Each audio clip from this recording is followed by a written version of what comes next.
Good afternoon, folks, and welcome back after a short stint on the we'll call it the summer IR. Summer We're hiatus. back. Yeah, summer hiatus. We're back with a brand new season, brand new episode of your favorite Leafs podcast, Sticks in the Six. As always, Andrew Forbes here with my co-host Peter Barricini. And Peter, we've got some exciting stuff going on over the next couple of weeks. We got some great guests coming on, including today. We have Steven Ellis joining us to talk some Leafs prospects, to talk a little bit of Leafs, to get us in the mood for hockey in these later days of the summer drawl. We're into September. We're getting right into it. But before we get into all of that, big shout out to the Hockey Podcast Network as always for hosting our show, but as well being a great family community network for a lot of great hockey shows. And as always, they're back with DraftKings Sportsbook. So today's episode will be brought to you by DraftKings Sportsbook. Game on, week 1 starts now. And every touch...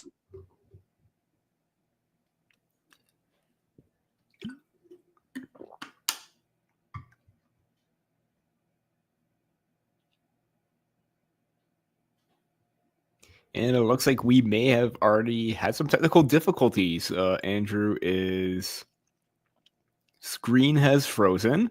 But yeah, as soon as Andrew gets back, we're just gonna do a quick little breakdown of what's going to be happening today. So yeah, we do have Steven Ellis coming on to talk everything about Leafs prospects. And we are probably going to get a little bit more into also a little bit about the Mitch Marner saga as well. As you know, with Marner going and signing with the Vegas Golden Knights, recently, because of the whole Hockey Canada orientation camp for the Olympics, Marner did have a little bit of a sit-down interview with TSN's Mark Masters. So we are going to get to talk about a little bit about that momentarily until when Andrew gets back, because we both have a lot to say in regards to Mitch Marner, as everyone has over the last few days itself. Ever since that interview came out. But yeah, it is going very well here for Sticks in the Six.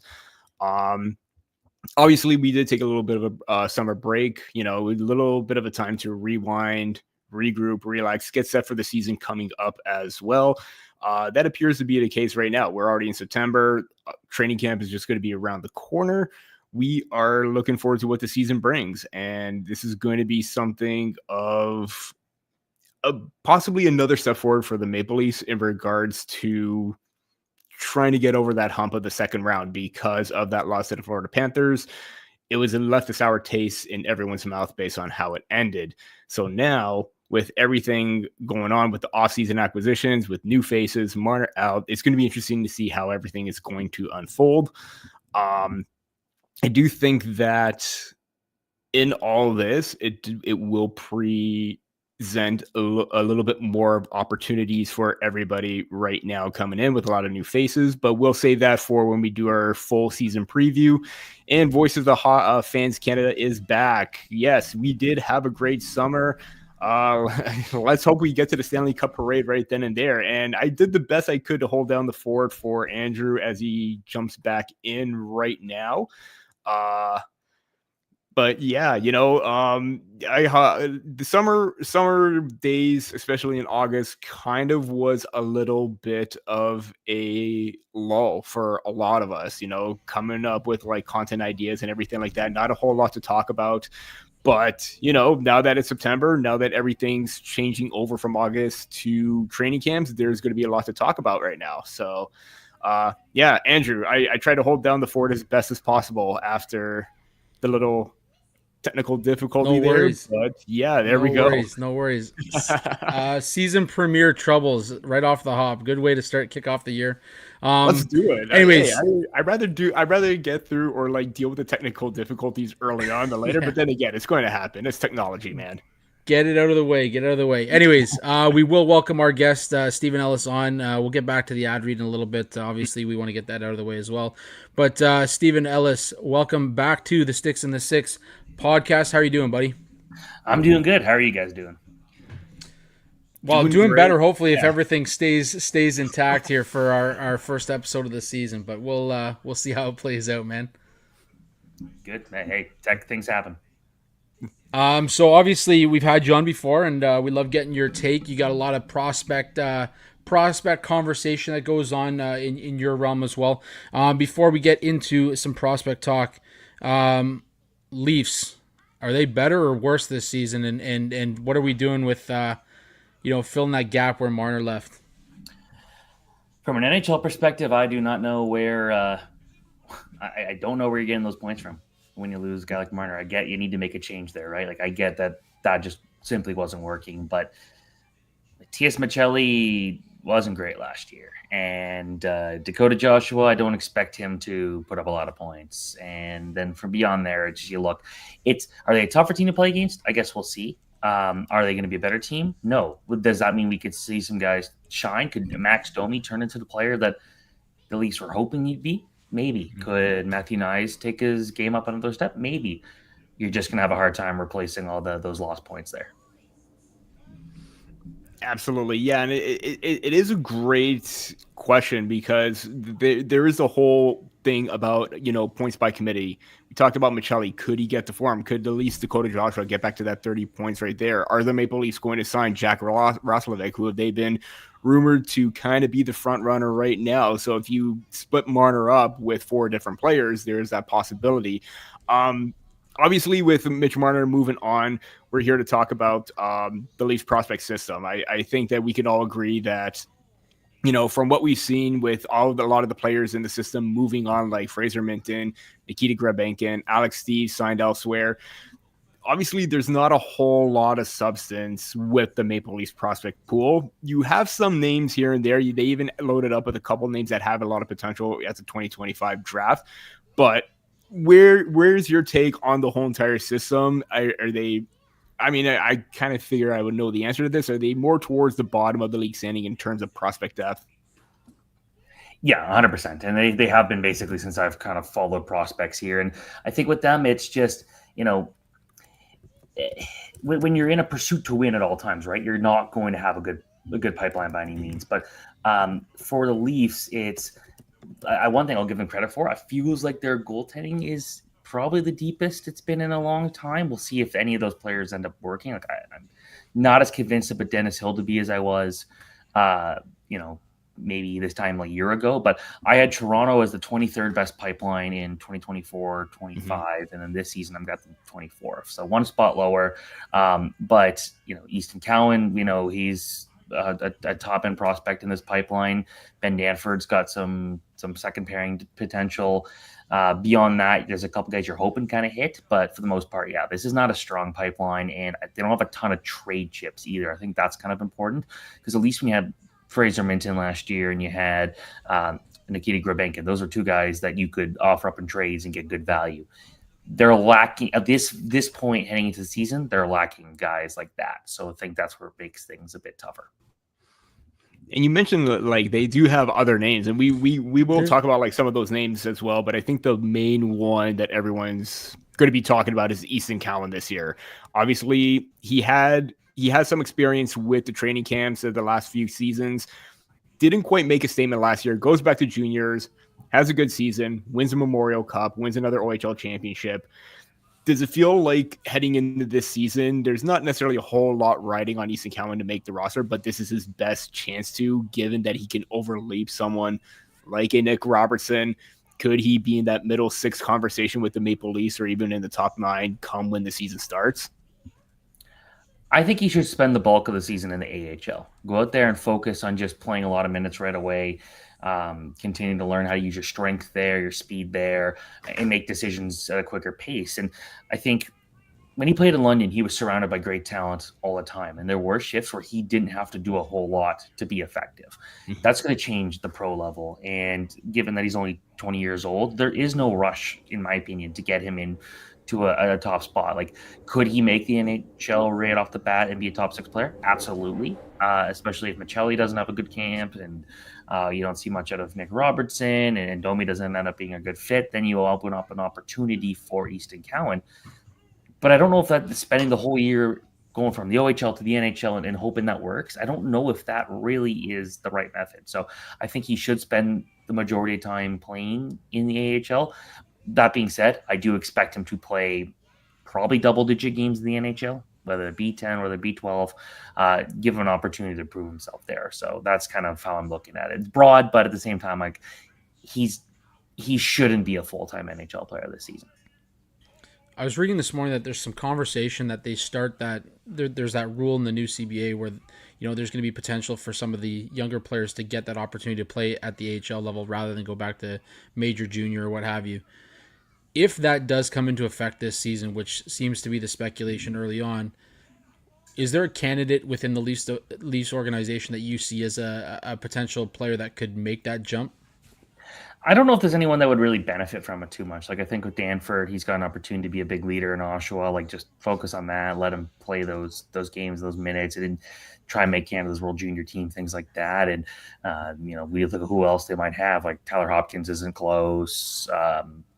Halinka, not a guy that I would do it. So there's a few situations there where I don't think it really makes a ton of sense, and I don't expect that rule to really benefit the Leafs for the next couple of years, as they lack a lot of high-end draft capital to begin with. No, and that's fair too, because might as well let some of those guys like Halinka and Danford play out the rest of their junior career.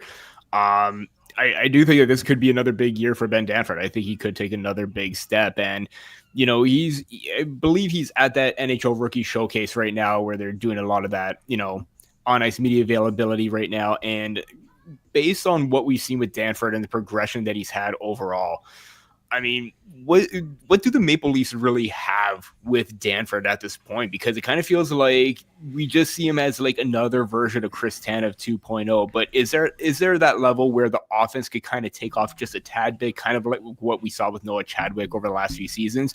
Is this a year where he could kind of have that big offensive outburst, basically? Maybe I'm not banking on it. I think I'm still more on the look at like, okay, he's going to be a guy that you'll pair him with someone who wants to play the puck a bit more and wants to take those chances and kind of go from there. So, I don't know if we're going to see much more offensive improvement. If he can get 10, 15 extra points, like that'd be nice. But I think his bread and butter is being strong defensively, getting in front of shots, blocking opportunities like that. That's where he's going to be the most valuable. And I don't really expect a ton of improvement there. When the Leafs took Koblar this summer, I mean, there's a lot of people that kind of raised their shoulders a little bit, wondering, who is this guy? You got a little intel on this guy? I got a phone call the second you asked the player. Sorry, which player was it? Koblar. No, sorry, it was Koblar. Just a lot of question marks around who this guy was, and didn't know if you had a little bit more insight as to who this first pick was for the Leafs.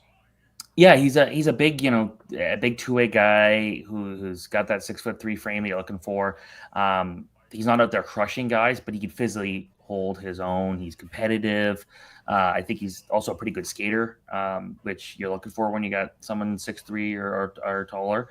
I liked Hopkins a little more heading into the draft, and I thought like that was a guy that was my pick to go 64th overall. They ended up getting him, so I think it worked out okay. But of Koblar, it's like a guy that he's been described as Andrzej Kopitar, like light, and it's like I think you got to add like light.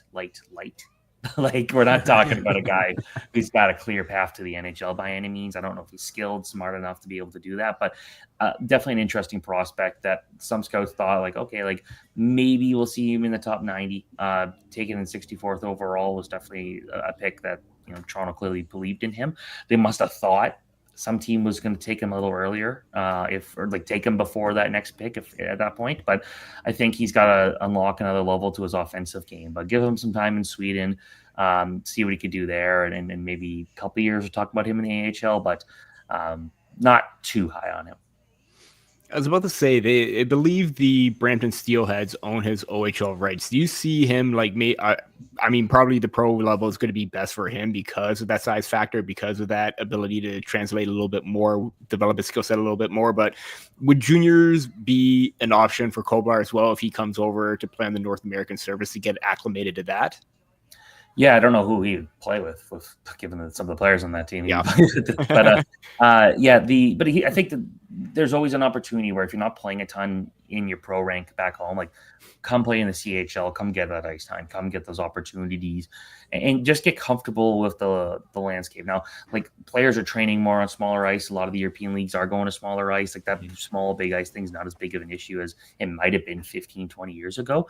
But a lot of it is still like it's a lifestyle change. So that's why I like in some cases coming over early and just getting a head start on what it's like living in Canada, what it's like playing, the pressure that can come with that, but the fun that can come with it, and getting to be a little closer to Toronto as a whole. There's some benefits to that. So I would expect that we'll see him probably in the OHL at some point. There's a larger question there. I mean, we've been talking a lot about major junior, and we haven't really touched on the NCAA and how it affects the major junior. I mean, from a writing perspective, and covering prospects. I mean, you were at the combine. I was at the combine. It seemed to be a big topic in terms of asking the prospects, making that jump, what their thoughts on the process are.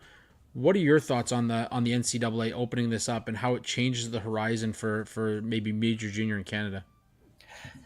I think the one benefit is you might see guys who would have been kind of buried deeper down lineups now have an opportunity to play a bit more. But like you'll see a lot of the top players will probably end up deciding to go to the NCAA, but it's not going to be for everyone. Like Jake O'Brien is a good example of a guy that decided like, hey, I got a shot to go win an OHL championship, going to play a lot more hockey, maybe double the games, be a big part with a lot of a team with a lot of talent and not have to be just like another guy having to compete. Like that's the thing, like asking 18-year-olds, like you might be a top prospect, but if you're 18-year-old going up against a 22-year-old, like you're often in a lot of cases going to be not the guy getting as much ice time. You're going to see the seniors, the guys who've been there for a long time, get those opportunities. So again, it's not for everyone, but I think the fact that we might see players elevated, like in places like Brampton where they've lost Porter Martone and Jack Makovic, they might have some guys come in and play a lot more minutes and get more opportunities either to get drafted or to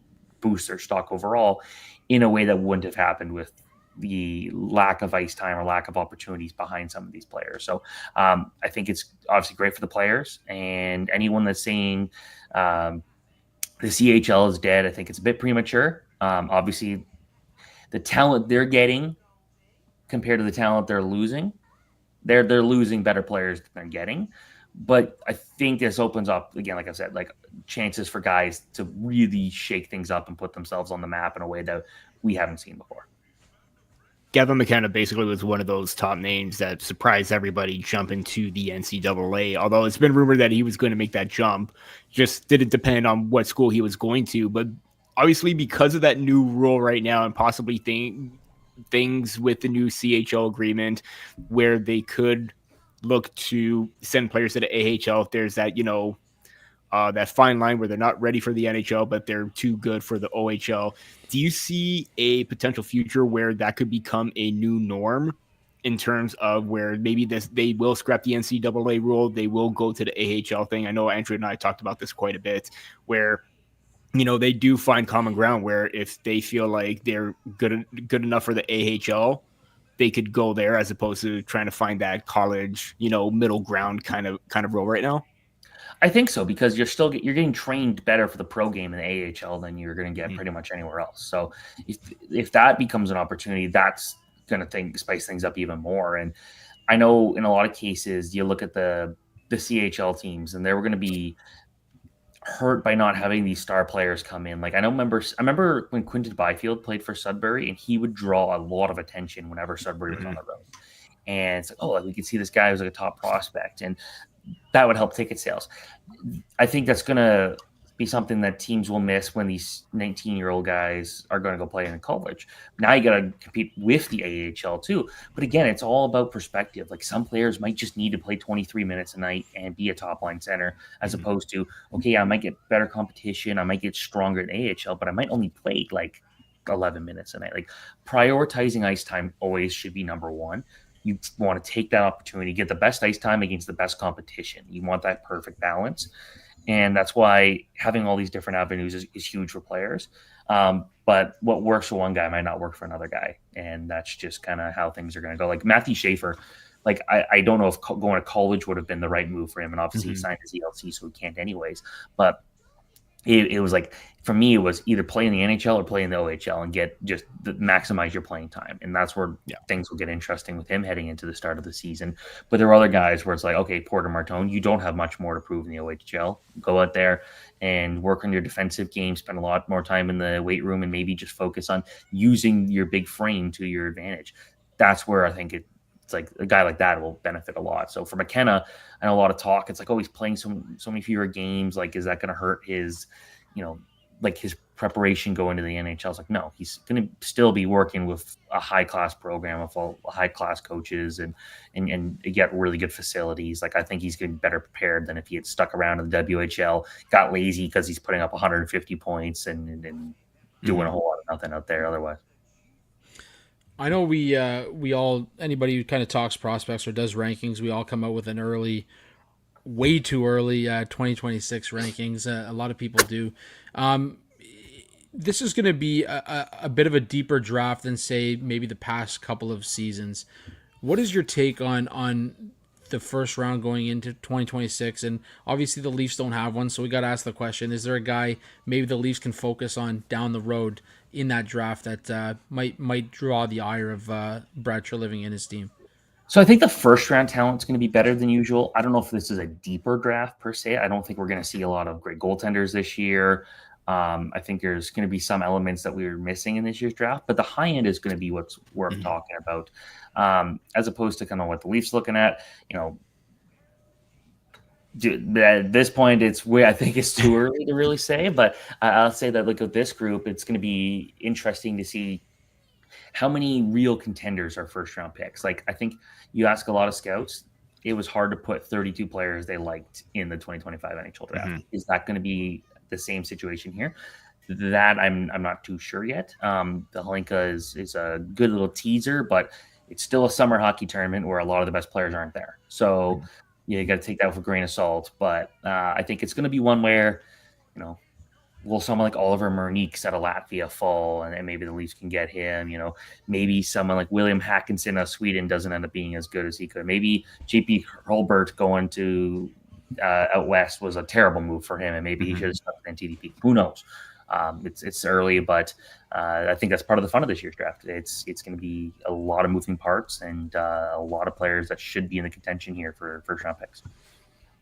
Yeah, and I usually think we start to get a clearer picture come January once we've seen a lot more games, once the major tournament like the juniors are done as well. And there's a lot more sample sizes because I know that, again, the Hlinka Gretzky, like you mentioned, is a great teaser and a great precursor based on some of the top names that are available. But then again, some of the top names really don't pan out throughout the year. And that just basically proves that maybe you shouldn't just put stock into one tournament. I've been a victim of that early on doing these rankings and stuff like that, and I've learned my lesson. So, but going back over to the Maple Leaf prospect pool for just a quick second, obviously, like we talked about how, you're going to keep an eye on Danford, you're going to keep an eye on Cowan. Koblar is one name to keep an eye on over in Sweden, but as I mentioned with some of the top prospects that the Maple Leafs had before, like Vincent Grebinkin, who saw a lot of time with the Marlies, how are the Marlies going to look this year with basically a new wave of prospect and talent coming up? Obviously, Topi Niemela is not going to be there. Are you going to basically, I kind of feel like William Villeneuve is going to get a lot more responsibilities and a lot more ice time based on what compared to what he saw previously. He did have put up 40 points.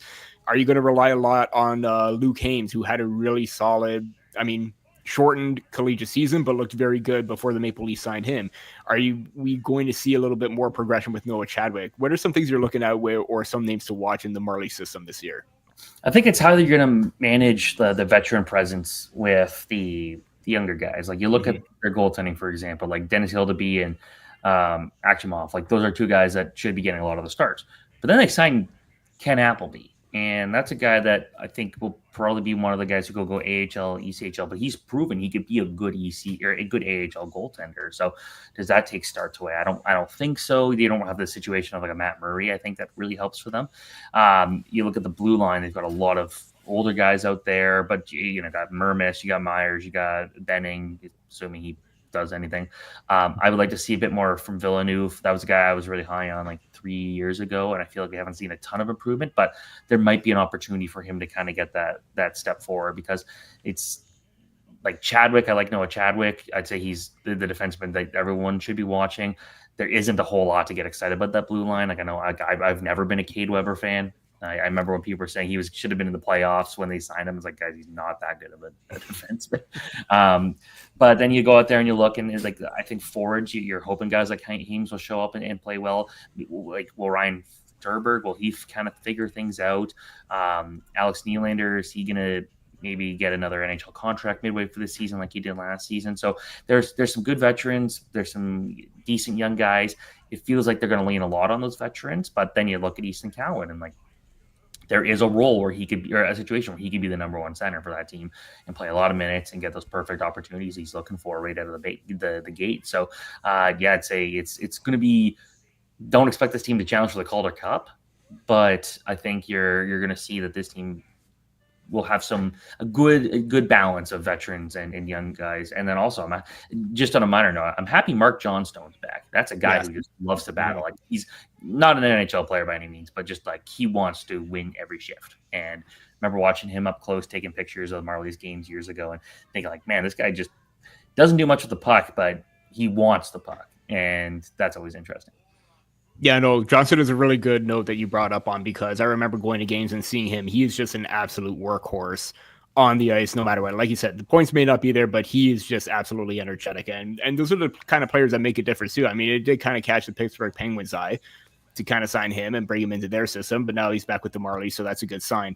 I just want to go back to Villeneuve, because he's a very interesting case study, or like example of, kind of that high risk, high reward defender, where he's got the size, he's got the breakout abilities, raw defensively. It's taken a long time for him to try and figure things out.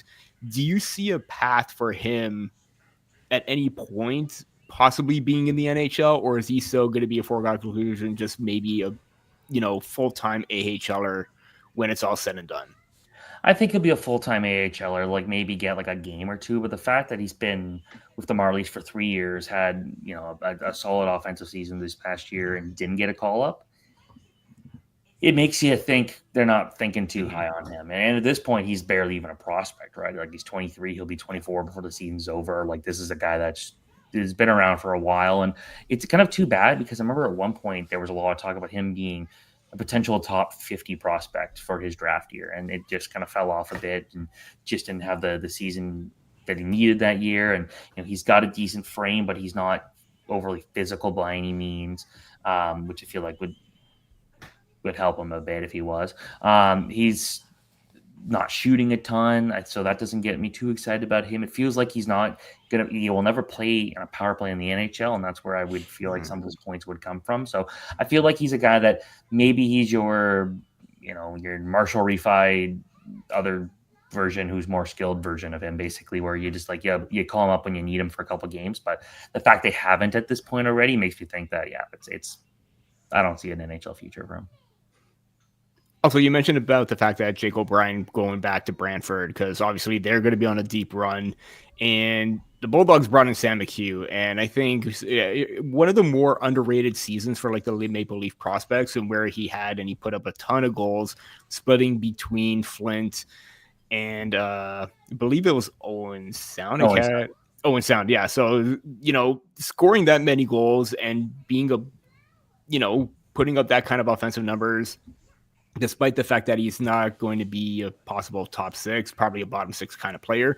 How do you see him projecting or progressing based on the amount of goals or amount of points that he's been slightly producing? And if this season with the Bulldogs could kind of overvault him or push him a little bit further up the depth charts for the Maple Leafs? I think that with him, because of how deep Brantford's looking to be, he's not going to be the guy that he was when he was putting up really good points in Owen Sound and Flint. Like, Brantford is a team most are looking at like, okay, they're going to challenge for this championship, and they got a lot of good depth, and he's not going to be relied on to put up a ton of points. And I think when he's not shooting, there's no real playmaking element to his game. Like, he's not a great passer. He's not doing a whole lot there. But he's a hard player to play against. Like, that's like, he goes out every shift trying to make a difference physically, and he never stops moving. He has more of a fit as a third or fourth line player in the OHL, and that's where I feel like he'll go. So his offense will dip this year.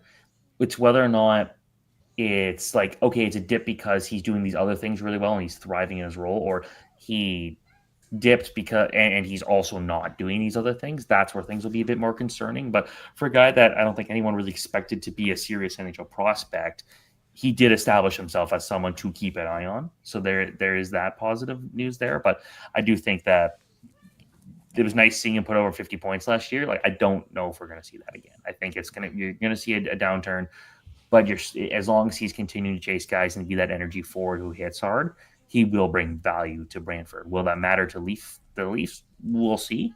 But I don't think we're talking about an NHL player here.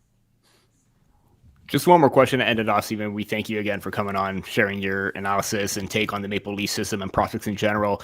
One Maple Leaf prospect that you're keeping an eye on that Maple Leafs fans should not necessarily be excited about, but should be watching this year. I'm going to go with Victor Johansson, the Swedish defenseman, who I know I remember when he was drafted, it was like, oh, he's like 5'6". It's like, well, that 143 pounds. Yeah.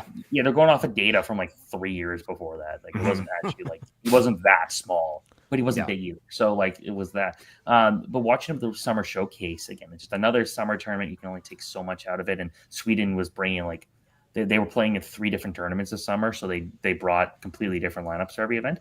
I still thought he was probably the best Swedish defenseman I saw all summer. And that's very promising for a guy that was a 4th-round pick, who very mobile, good two-way guy, and is shooting a lot now. He's starting to get really more confident at the puck. He showed that he can be extremely aggressive, to a fault at points. You look at the numbers, I think he had over 100 penalty minutes last year. That's not ideal. But I think overall, the fact that he's like so physically engaged is nice. It's just, can you tone it down and stop making kind of dumb mistakes? That's where things will be interesting. But I liked him a lot at the summer showcase. Good way to start the season. We'll see if he can kind of get that full season in Lexans in the SHL, or if he goes back to the U20 league. If he goes back to U20, that's not as great to see. But at the same time, it's hard to be an under 20 player going to playing up against pros. There's a reason very few guys can do it effectively. Well, we are big Victor Johansson fans, especially after this summer and at that tournament as well. So, again, that is definitely one name to keep an eye on. And again, Steven, we thank you very, very much for jumping on to talk about the Maple Leafs prospect system. Again, maybe not as flashy as some of the other teams, but we value you coming on and giving insight no matter what. Yeah, thanks so much, guys. Appreciate it, Steven. Appreciate it, Steven. Well, always great to get another voice on here, especially somebody who covers as much as. And you know what? We should have said it. We didn't say it. If you want to find some of Steven's work, go over to Daily Faceoff. Yeah. He's got a ton of stuff going on over there. Really has a ton of insight. And as I don't know if we mentioned it, but to have him jump on with us, especially, he's been not feeling the greatest the last couple of weeks. So for him to take some time out of his day to pop on and talk some 24th ranked Leafs prospects with us is always a bonus as well. Like I said, Sorry, go ahead. I was just about to say, like I said, not as flashy as let's say the San Jose Sharks, Montreal Canadiens right now. They got some deep prospects. Even the Detroit Red Wings. Exactly. But again, there's still some names that'll catch a lot of the Maple Leafs fans. And I'm glad that he brought up Victor Johansson too, because I did write about how he did pop off at the summer showcase and how he could be an important player for Team Sweden, possibly for the Maple Leafs down the line. If he continues to bulk out, maybe tone down on the penalties a little. But I like that fire kind of in that kind of way where, he's not going to be pushed around, even though he's still on the smaller side. Dude's going to hold his own. Yeah. I do like to see that. Edge. There's absolutely nothing wrong with playing with an edge, so long as you can kind of teeter that line a little bit. But he's going to benefit from having people like, say, a Max Domi kind of give him that advice as well, a smaller guy who plays with a bit of an edge as well. So, I mean, there is still room to grow. And I mean, with the Leafs prospect cupboard at where it's at, he's going to get opportunities to find that growth within the organization as well. So, anyways, before we jump to our last point, close out here on the season premiere, we will be addressing all 4 of the divisions heading into the season. We're going to preview them the same way we do every year, break down some of the biggest moves, talk about how Vegas is going to finish dead. No, I'm just joking. But we will be breaking down all 4 divisions over the next few weeks here leading into the season. There's a lot to talk about. I mean, the new CBA is really going to change the outlook of this league. 84 game regular season, shorter preseason. They're going to be starting at the tail end of September and handing out the cup by mid-June. So there's a lot to break down. But and let's not forget the playoff salary cap. You need to be cap compliant. Salary cap. No more 18 million over the cap. No more putting players on LTIR. None of this of Matthew Tkachuk. I know he's going to be out for a long period of time, but come deadline, he's going to be available. So you really can't rely on that. Same with the Vegas Golden Knights. You may not have that opportunity again. It's over. No pulling a LA Clippers where you give Kawhi Leonard a $28 million no-show job. I saw that. Yeah, if you haven't read about this is the most effed up story I've ever seen. But it's right in line with the NBA. It's right in line with the NBA to pull this kind of crap. Man. It's for like a tree planting fund, a non-existent one. Non-profit that's run by Steve Ballmer. Like, it's atrocious. It's absolutely atrocious. How much lower can you get though? It actually sucks that Kawhi is caught up in all of it. Yeah, because he's such a great guy. Yeah. Anyways, that interview with Steven Ellis was, of course, brought to you by DraftKings. We're going to give this a second go here because I don't know what the heck happened earlier on in the episode. But with that said, DraftKings Sportsbook, it's game on. Week 1 starts this Thursday, starts now, and every touchdown brings you closer to a payout with DraftKings Sportsbook, an official sports betting partner of the NFL. This isn't just football. It's first touchdown fireworks, anytime touchdown rushes, and live bets that ride every momentum shift. At DraftKings, every play is your next shot to win. As I mentioned earlier, I've got 4 players for 6 total touchdowns each as a future bet to keep me interested all season long. New customers, this one's for you.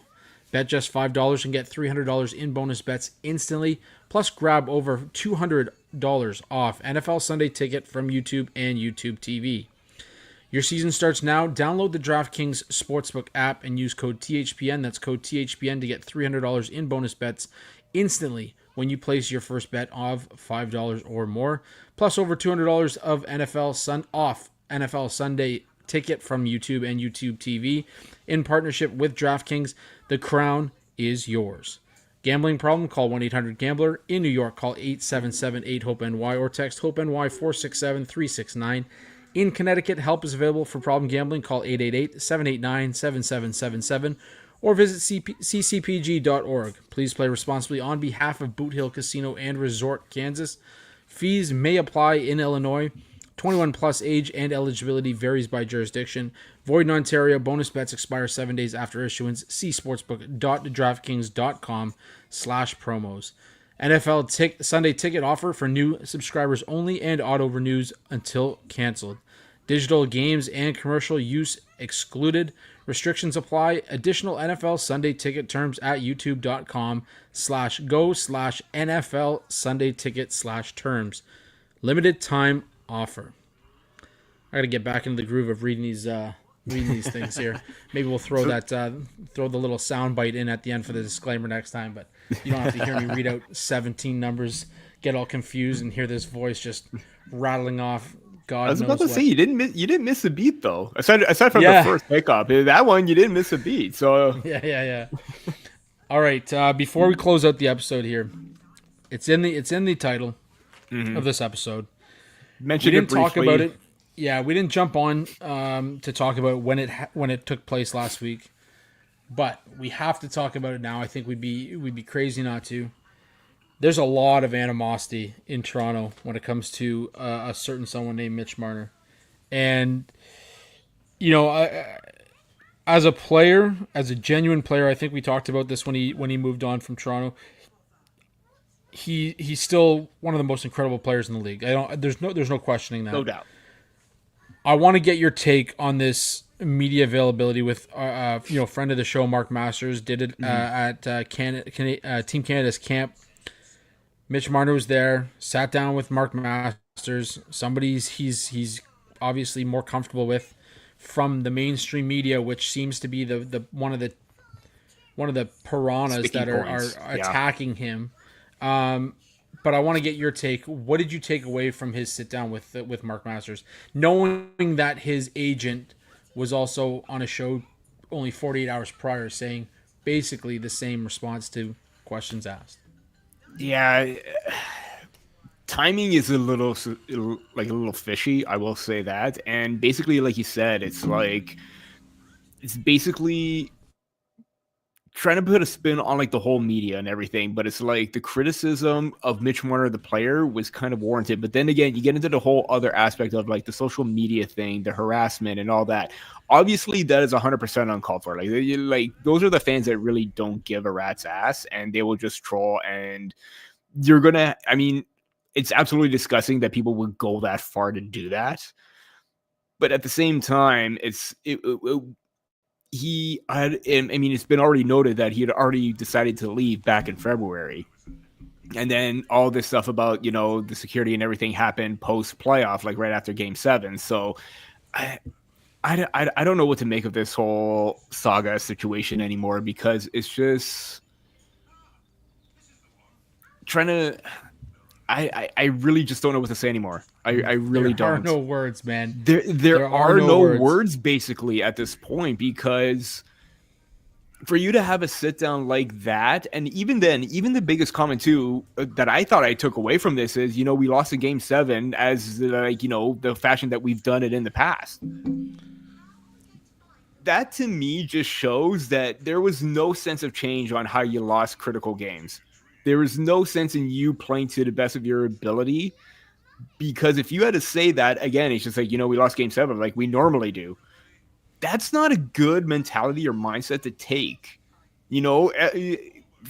Honestly, one time, okay, sure. Two, maybe. Third time, you should have learned your damn lesson by then. That there is no way that those kind of games are absolutely acceptable in the playoffs, do or die Game 7. You lay it out all on the line, and then you go and play like that. That, to me, really stuck. In terms of kind of like that whole, we're viewed as gods in the city kind of thing. That to me, that comment kind of matches that. It's just like, well, you say that comment, but at the same time you play like that. You're not going to be viewed as anything when you have performances in that light. So I don't know. It just seems like a whole entire mess, and it's just getting worse and worse and worse with the whole Mitch Marner saga. And even this interview, I saw a lot of the comments online. It was not pretty. And I even heard Steve Dangle's take. He went right after it. And again, he said the same thing. The comments, the trolling, the harassment, the posting of the address online, that's absolutely disgusting. They're I do feel for Mitch and his family in that point, because that is very serious. And the fact that they had to get security to make sure he's okay, I'm glad everyone is okay. But then with everything else, in terms of the fans, the media, and everything like that, it's just one thing after another, and there's no actual clearing of the air or clearing of the grievances between Mitch and the media, Mitch and the fans, and everything like that. So that's just where I stand right now in regards to that. It's going to get worse from here on out. And again, a lot of the top Leaf fans, writers, analysts that I've seen kind of had the same spin. And even Jay Rosehill had a good take. I was reading his clip before he came on. It's just an absolute circus. And it's like you did nothing to help bridge that gap between all parties and everything. So I don't know. It's going to be a wild ride until the Maple Leafs play Vegas there and here. So it's buckle up, because there's going to be no end to this whatsoever. Okay, so I'm glad you brought up Rosie because Rosie went off. Dango went off. That's the reason why I like Rosie. He tells it like it is, and he does not hold back. So here's my thing. Okay. I've had this conversation a number of times since the media availability came available to everybody. When has there ever been accountability for Mitch Marner outside of saying, "Hey, we didn't do enough to get the win in Game 7," blah blah blah blah blah. Yeah, the same kind of accountability. Robotic answers. Any player, robotic answers. I get it. This guy is not a in the media type of guy. He doesn't want to be the face of he doesn't want to be the spokesperson. I think that's kinda very like clear Kessel. that he kind of like Phil Kessel. But at what point then could the Leafs have protected him if that was the main issue? Then the Leafs could have easily protected him. I've been in a media availability where they said, "Hey, Nazem Kadri's not available for questioning today." Mm-hmm. Okay, no problem. Everyone moves on. Yeah, Sure, you're gonna get the few mainstream guys that kind of make up their own stuff as they go because they didn't get a quote from the guy they needed a quote from. I get it, but when you re-signed here after you held out, it was this idea of like, this is where I want to be. You had your teammates believing that even mid-season, according to William Nylander, that this is where you wanted to be. And then all of a sudden Game 7 happens, and like the parts that I'm struggling with is that his agent brought up in his stint on another podcast that, you know, Mitch had his vehicle stolen. That wasn't Leaf fans. Mm-hmm. Right? That was the city of Toronto. The same way that any downtown core is going to have their low-life human beings that do that kind of stuff. When you're driving, what was it, a Range Rover or a Hummer, whatever? Whenever he was driving, whatever he drove, you know, yeah, it's gonna that stuff's gonna happen regardless of where you go. Okay, so let's throw that one out the window. That excuse is tired. Okay, the idea that this has been going on for 3 seasons, according to Mitch in his media availability, it's been going on for the past 2 years. I believe he said ever since his no trade kicked into place, I think. Yeah, so he mentioned with Mark Masters that this has been going on for 2+ years. Okay, so if it's been going on for 2+ years, I get the whole idea of I don't want to get traded at the trade deadline because my wife was 6-7 months pregnant. That's fair. I've been there. You don't want to leave your family. I get it. You brought up your family's safety though, and if it really came down to your family's safety, your significant other could have gone to live with your in-laws or what have you in the city. You could have been traded if that was really the issue, was the market, right? Mm-hmm. Or prior to your no trade clause kicking in, you could have been moved prior to that if it's been going on for 2 years. So this isn't a just at the deadline they had a move set up. They had a move set up to Vegas prior to the season. Mm-hmm. Before you were 6 to 7 months pregnant. Before basically any of end that, of last season, where, I mean, albeit Vegas didn't want to give up Shea Theodore, so that was the difference. But you're telling me that the Leafs couldn't have found something to get a move done where you could have taken yourself out of a situation that was obviously causing you a lot of turmoil and your family, to put yourself in a better situation so that you could have just played through it and not had that riding on your mind the entire season? Because according to you, that's what was riding on you the entire season, right? Yeah. So let's step away from that excuse, because that excuse is tired. Let's get into the fact that you said, you know, right, even after Game 7, I couldn't walk my dog, I couldn't walk my son. You know, you are like, I get it. That part's shitty. Like, you're in a city where you are looked upon as a god, especially as a guy who's making $11+ million for a team that has not won in 50+ seasons. And there's an expectation put on it. When you give the same answer after every loss, that's, you know, unfortunately there are shitty people out there that are gonna do shitty things. Okay, we are not condoning that. We are not okaying that. That should never happen to anybody. In saying that, there was, I believe, you could go through and look. I forget who wrote about it, but there's talk about, he was saying, there was an encounter when he was walking his dog the one day. And from what I understand, the encounter was simply a guy saying, "Why haven't you signed yet?" It wasn't a threat. It wasn't, any sort of brutality verbally towards Mitch or his family. So if that is the case, I don't know. I am only saying what I've read, so I don't know. There's a lot of BS out there as well. But if that's the case, then to lean on that is also pretty bad. The question that brings us all back is, why were you the only one that was blamed after Game 7? The part that I'm struggling with is William Nylander takes the sub in every day. Mm-hmm. He takes the train in every day. He takes public transit. He walks his dogs. There's no reason why you would be the only Maple Leaf out of the entire organization to be blamed, threatened, doxed. And to further that point, outside of his inner circle and his father-in-law, has anybody seen this social media post where his address was posted online? Mm-hmm. The internet is forever, folks. The internet's forever.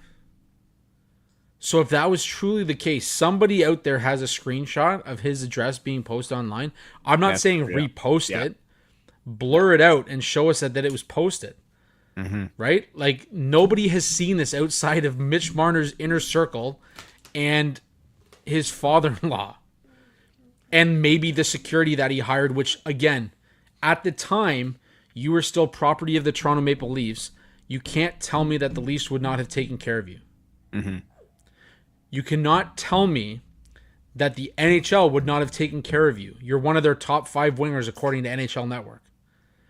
You can't tell me that being doxxed, which is criminally punishable in the country of Canada, would not be taken seriously by, I don't know, Toronto police, I don't know, the OPP, I don't know. Like, these are the parts that aren't making sense to me. It's like, right? There are a lot of loopholes and everything. There's a lot of loopholes. There's a lot of hypocrisy. And then for those of people out there that aren't Leaf fans that are coming at us saying, "Well, you guys are just like the people you hated in Long Island when Tavares left." Let me break it down for you for a second. There's a major totally different situations, totally different scenarios. Take out the decision to leave. Take out the decision. Johnny left because of his family, and there was an opportunity for his wife to work here as well. It was a family-based situation, but he had no ill will. He said at many and countless times how much he loved playing in Long Island. I was going to say, take all that out, because to this day, he would go back and say, you know what? The fans were phenomenal to play in front of. Mm-hmm. Even though they've called him a liar, a cheat, a rat, everything. He would go back and say, you know what? If an opportunity came up and let's say he could take his family to Long Island and play there again, I guarantee you Johnny would. Mitch Marner, the whole way through, blamed you, blamed me, blamed every Leafs fan that he could for the reason being why he's leaving. Mm-hmm. You could have. That's why there's no gap. That's why there's no bridge being built between the gaps. It's just everything's being drifted further apart right now. You could have rode off into the Vegas sunset, and this would have all been forgotten about in 5 to 10 years, right? Like, Leaf fans there'd still be the ones who are bitter and whatever else, but your jersey would be back up on people's walls. You're a hell of a player. You're a star player in this league, and people would forget that the way the decision was made, and you'd be forgiven. You'd be coming back home to Toronto, and people would still praise you. You'd be like. You'd be maybe, I wouldn't say as far as a Wendell Clark or a Dougie Gilmour, but you'd be part of the alumnus that would be respected by this organization's fan base. You've killed that. That media availability and the question marks that have come from it and the holes in that availability, everything that he said, and the timing is everything, man. Like, this is the one time you're going to hear me praise Steve Simmons for what he said. Timing is everything. And for your agent to go on 2 days prior and say the exact same things, it was constructed. This is a law. This is a lawyer's word verbatim. Like, this is somebody who sat down, wrote it out, and recited it in front of a mirror 15 times before he sat down with Mark Masters. And then to go off of that, Justin Bourne came out and said, for you to say you wanted to be here, okay? For you to say you wanted to be here, his sources had an offer from the Leafs at $13.5 million per season prior to the year. Mitch Marner turned it down. Mitch Marner then had no conversations about an extension for the entirety of the season, and then shut the door on the Leafs when the season was done. Then there's the sign and trade. Tell me again you wanted to be here. You're playing Maple Leafs Nation like they're stupid. And so that's essentially, the part that I was about to say, essentially, he didn't even say that he was gone in February. He was basically gone before the season even started. The second you shut the door, and The that's second what that you already pisses me off. Yeah, it's already done. Yes, and that's what pisses me off. Not only are you trying to play all of Leafs Nation as if they're stupid, but then you go and you lie, and there might be some truths in what he's saying, but there's also a lot of holes in what he's saying. And I think that's the part that's going to piss people off for a very long time. This is going to go further than, Matt Sundin not waiving his no trade clause. This is going to go further than Vince Carter walking away from the Raptors and wanting out. This is going to go so far that forget ever having a legacy as a Maple Leaf. Like, there's no legacy now. Yeah, you could have walked off and been quiet and just left it, and you decide to come back on and have a after ripping into mainstream media that for somebody who says they hate being on social media and reading mainstream media, for you to sit down with somebody like Mark Masters who does a fantastic job, and and all credit to Mark, because Mark did a fucking amazing job on this interview. He did. And closed it out well and everything. But you burned yourself.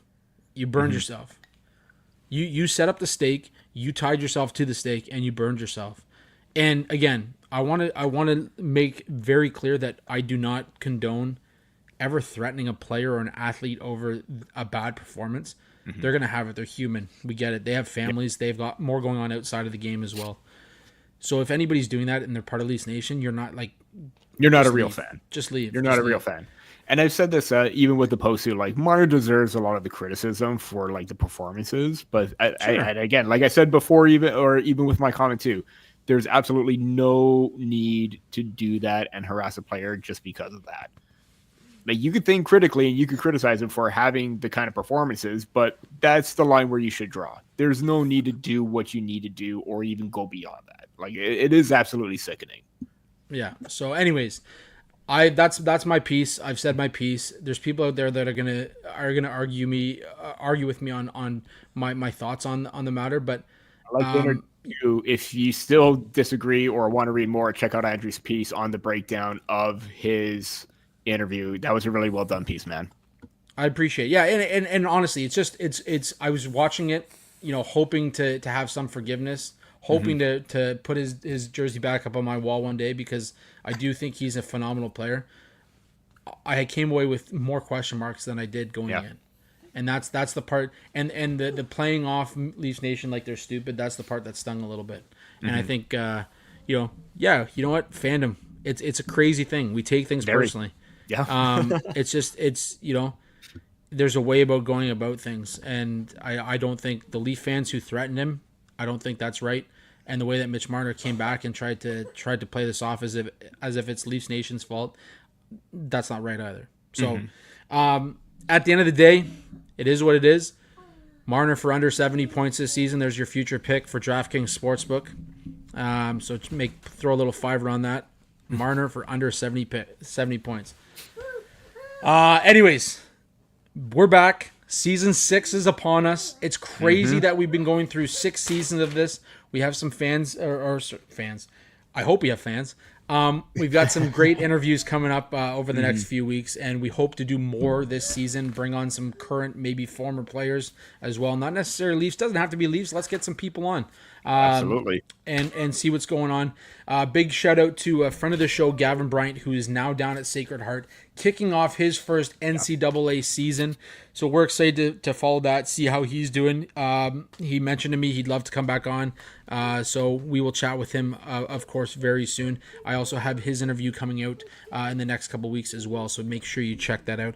As always, shout out to the Hockey Podcast Network for all the great work they do. Shout out to DraftKings, SeatGeek. Make sure you check out in the show description below all the fun that you can have with our promo codes. And be sure to check us out on YouTube as well. Make sure you hit that subscribe button. Let's get to that 250 mark. We got to 200 before the season kicked off. I want to get to 250 before puck drop. So if we can get to 250 before puck drop, that's gonna be amazing. I really hope that we can get there. Otherwise, guys, our friend Alex Hobson, former co-host and amazing artist, Alex Hobson, with his single 25. He's got another one out there. Make sure you check him out on Spotify and download all of Alex's work. Until next week, we'll see you then. Here's Alex with 25.